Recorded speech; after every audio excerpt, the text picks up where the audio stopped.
Why do breakups hurt so bad? And why does it take so long to get over them? Right? I was having this discussion with my mother the other day, and we were really talking about my two younger brothers who they're both in relationships right now. Right? First, I just want to preface this by saying I've been through plenty of breakups. I've been in multiple long-term relationships. I've been in multiple short-term relationships.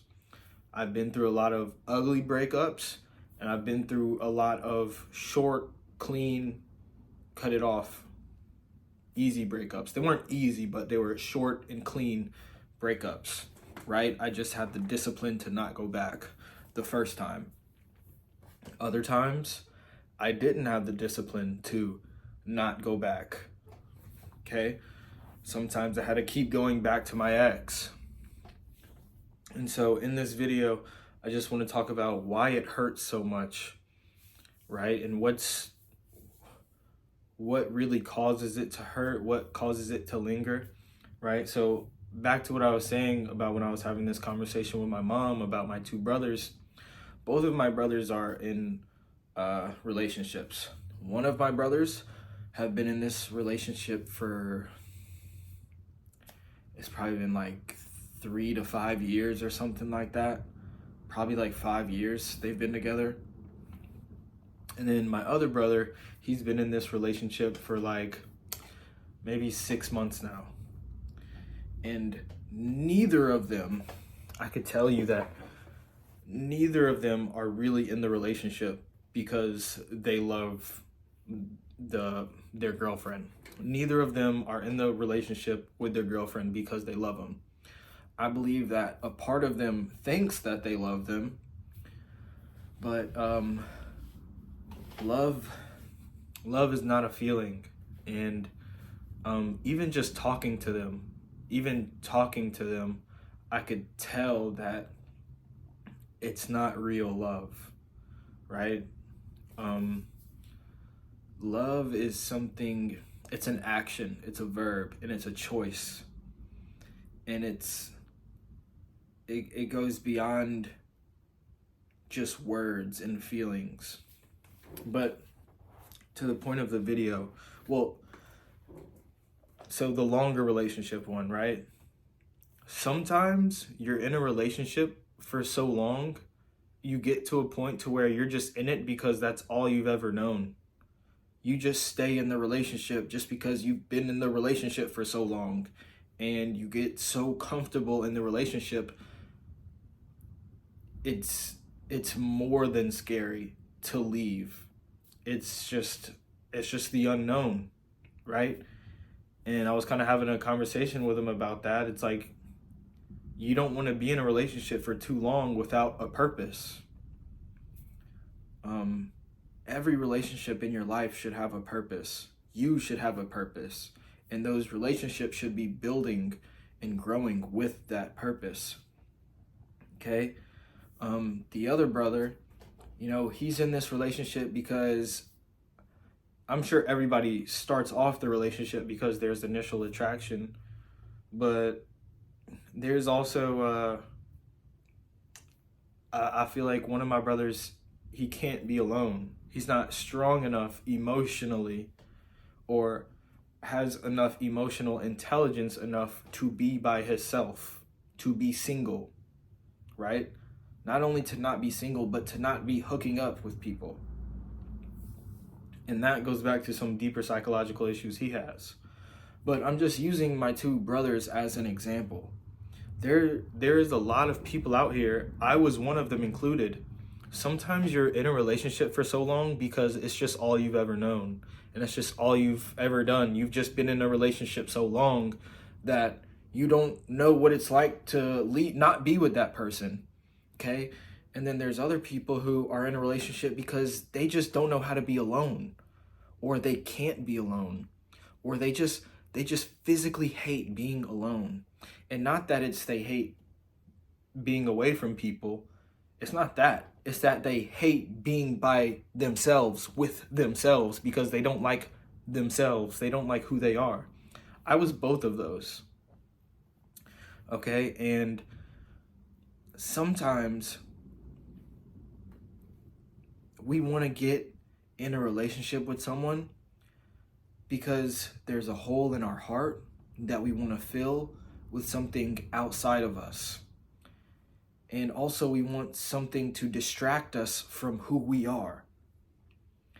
And it sucks because sometimes you have to go on a lonely journey to even figure that out. Some people never get to figure that out because, like I said, they don't know what it's like to not be in a relationship, or they're so scared to break up with this person who they really don't even love.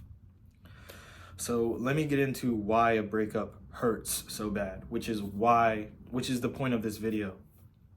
A breakup hurts so bad because, for one, there's like two parts to this. Okay, the first part is there's layers that you have to sever off from another human being, right? The other human being being the significant other, the partner. I think there's 4 layers, I think. It's mental, spiritual, physical, and emotional. Yeah. Mental, physical, spiritual, and emotional. You are connected with this person. Mentally, physically, spiritually, and emotionally. That is, and those bonds are very strong, like tight. Those bonds are so hard to break. Step 1 of a breakup is, even if you're in the most toxic relationship, those bonds are strong. Especially the toxic relationships. Okay?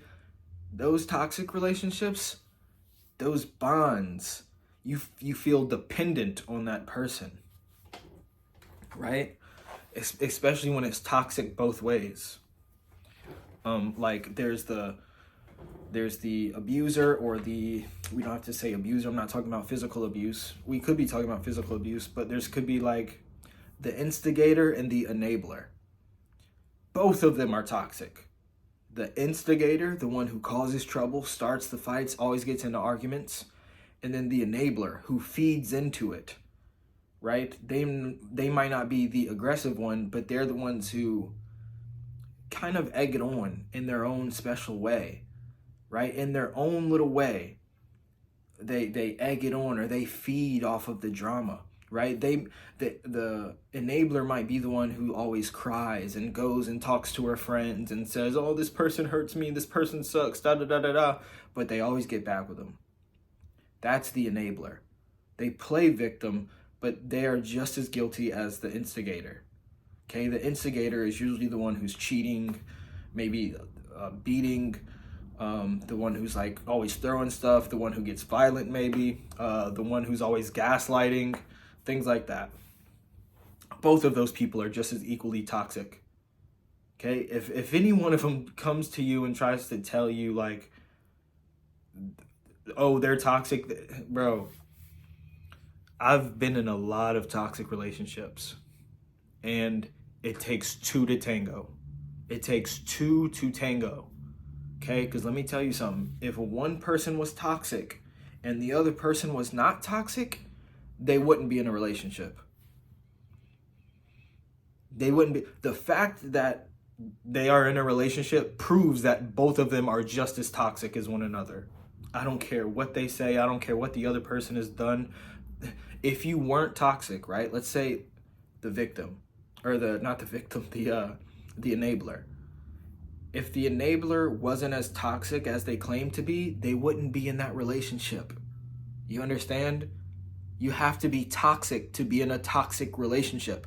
This goes with romantic relationships. This goes with friendships. This goes with families. Whatever it is, it takes 2 to tango. Once you truly become like self-aware and you like stop being toxic, you don't engage with the toxic activities anymore. You don't argue anymore. You don't even like give it any of your emotional energy or mental energy. That's besides the point. The point is that there's 4 layers of connectivity, right? Mental. You are just like mentally like you know how that person is, you think the same way that person thinks, you find the same things funny, things like that. Emotionally, you are emotionally tied to that person. You are like, you get sad without that person, you get happy when you think about that person, you get angry when that person does something. You are emotionally tied to that person. Physically, you are physically, like, your body, like, you've already engaged, like, in the most intimate act known to man, which is sex. You've already engaged intimately with your partner, with each other's bodies. Okay, and then there's spiritually. There's a spiritual bond that happens when you engage in sex and just spending enough time with each other. You are spiritually connected. So when you break up, you have to cut all of those off, right? Why somebody breaks up, that's probably a different video. That's a conversation for a different video, but we're just talking about why it hurts. You have to cut all 4 of those layers off. That in and of itself hurts bad. Like, it's like, you're hurting your heart, dude. Okay? So when you cut those off, then you have to separate from that person so that those bonds die. You have to separate away from that person physically, okay? And then you have to do it long enough to where they wither away and die. It's like, I use the analogy of like a plant. If you cut where a plant forks at, right? Let's say you have a rose or something, a rose, right? A rose, it forks off into other little limbs. You cut off one of the limbs, right, where it forks off at, right in the corner. You take it off, you put it in its own little soil pot, and it's gonna bloom into its own little flower. Okay, that's the same thing with these bonds. Once you cut them off, you have to separate them long enough to where they wither and die, right? So if you were to cut the little limb off of the rose and you leave it in the sun to die, no soil, no water, no nothing, it'll die. Same thing with this. You have to separate. That's why a breakup is so hard, because it's not just a one and done deal. It's a discipline. It's a conscious decision every single day to let those bonds die. It's very hard. It might be easier to like say, I'm done with this person. I'm done. I've had enough. This is the last straw. It might be easy to do that for one day, but to consistently make that decision every single day long enough to where now that person feels like a stranger, and then you have to go through the feeling of like, man, I used to, now that person's a stranger. It's a lot of different layers of pain that you have to go through.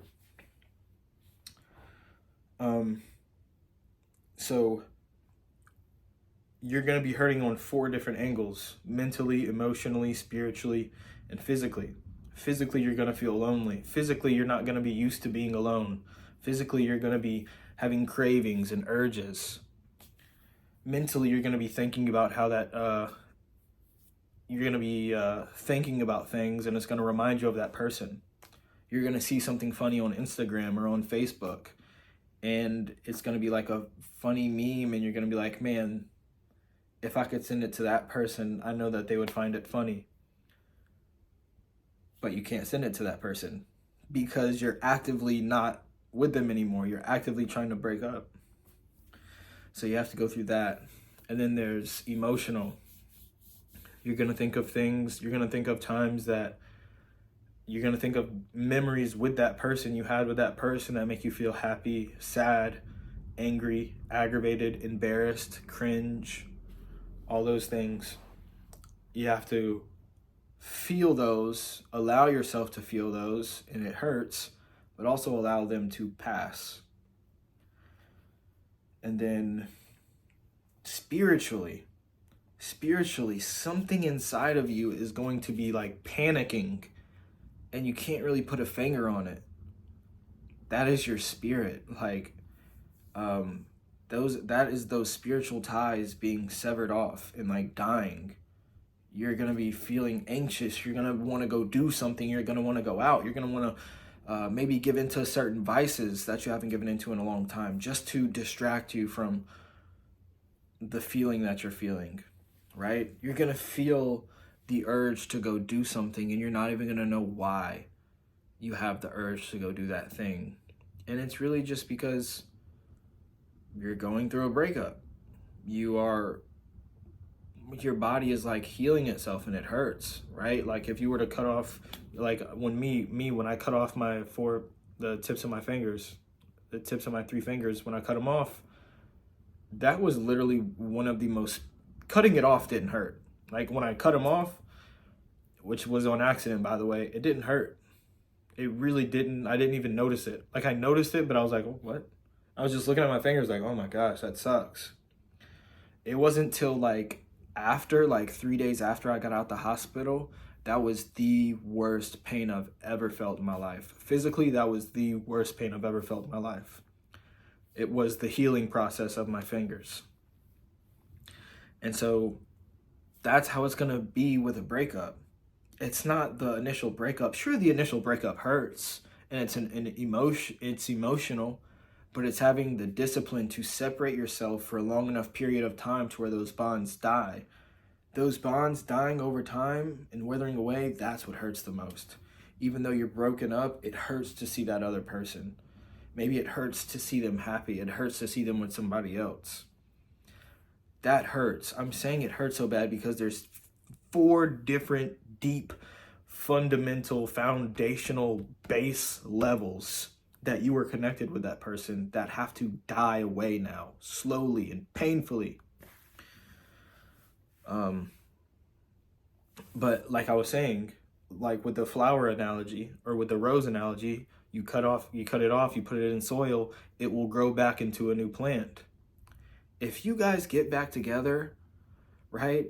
If you guys broke up for like whatever, you've been through the breakup for like a week, you haven't talked to each other for a week, 2 weeks.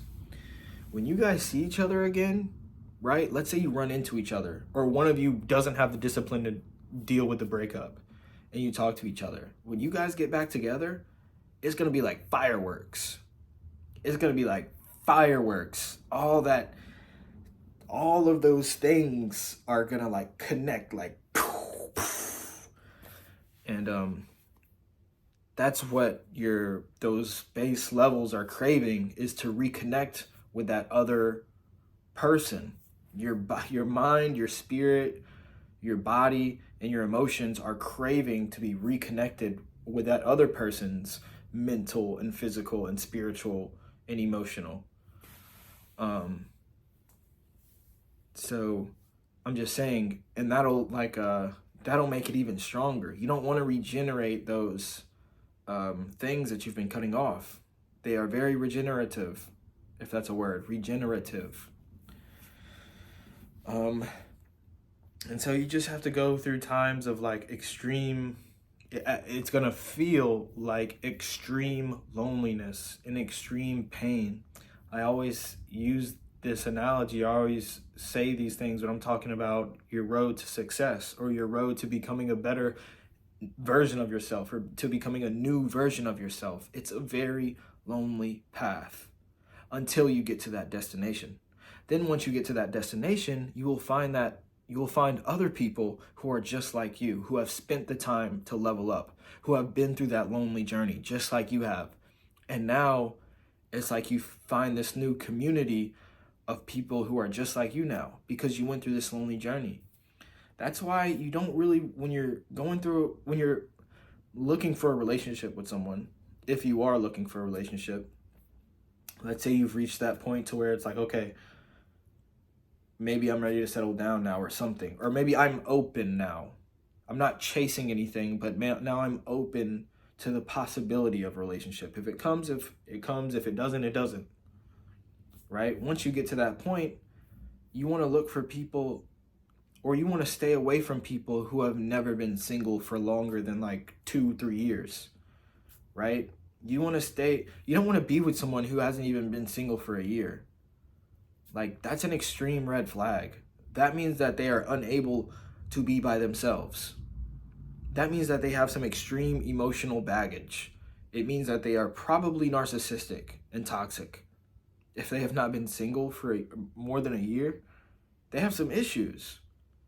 That's a sign that you're not able to be by yourself for long. If they always have to go out, if they always have to hang out with friends, right? It's probably a sign that they don't like who they are, right? Now, there's a limit to what I'm saying, right? I'm not saying it's wrong to have friends or to hang out with friends. Everybody should have friends. But I mean, if you have to go out every weekend, if you have to have some sort of substance in your body to have a good time, chances are they have some emotional toxicity going on, or some mental, psychological, toxic things going on in their life that they haven't dealt with. Okay? But the point of this video is why a breakup hurt so bad. I really didn't want this video to go past 20 minutes, but that's the main point of it. It's because when you've been with someone for so long, you've formed these bonds: mental, emotional, physical, and spiritual. And you have to sever those bonds, and then separate yourself from the other person with those bonds. And then you have to stay separated long enough to where those bonds wither away and die. Then you have to go through the feeling of, even after they die, you're still gonna feel like you'll get over it. But I feel like one of the last stages is like, you maybe think about like, you think, wow, now that person's a stranger to me. Or like, I don't know, maybe you still reminisce about that person. Those are kind of like the last phases, I feel like. But you have to be single and truly go through that to be a better version of yourself. If you break up with someone and then just get with another person just to forget about this person, now those bonds are just going to attach to that person. Now you're just going to be, all the baggage that you had in this relationship is going to be carried over into that relationship, right? Then you might end up cheating on that person with this person. I don't trust a girl who hasn't been single for longer than a year. I don't trust it. And when I say single, I mean single. Like, no sexual partners, no ex, nobody they're talking to, none of that. No. But yeah, just be aware, okay? Why are you in a relationship? Okay? If you know that you're just if you don't know why you're in a relationship, that's time for you to like reevaluate your life and like really think like, what am I doing with my life? Where do I want to go in my life? And does this person align with that vision? Okay? If you don't know why you're in a relationship, it's probably because that relationship does not have any purpose. Okay? If you're just in that relationship because that's just who I'm with, I don't know, we just been together for this long, that's just what we... Okay, you probably need to question. It's probably because there's no purpose in that relationship, right? Find a purpose. I'm not saying you have to break up with them. Just find a purpose. Have a purpose. Express that purpose to that person. See if they're willing to embark on that journey of purpose with you. Okay, I'm not saying just because there's no purpose in the relationship now doesn't mean that there won't be purpose. But yeah, this is why a breakup hurts, and it's very painful, but nothing in life worth having comes easy. And so if you want to become that better version of yourself, sometimes you have to go alone. Sometimes if you want to chase that dream of yours, sometimes you have to let go of people who are holding you back. And it's going to hurt, it's going to suck, but in the end, it's always worth it. It's always worth it. So I hope you guys got some value out of this video. If you did, make sure to hit the like button, comment, subscribe. I'm dropping weekly videos about self-improvement, wholesaling real estate, and just life in general. Y'all know what to do. Stay motivated.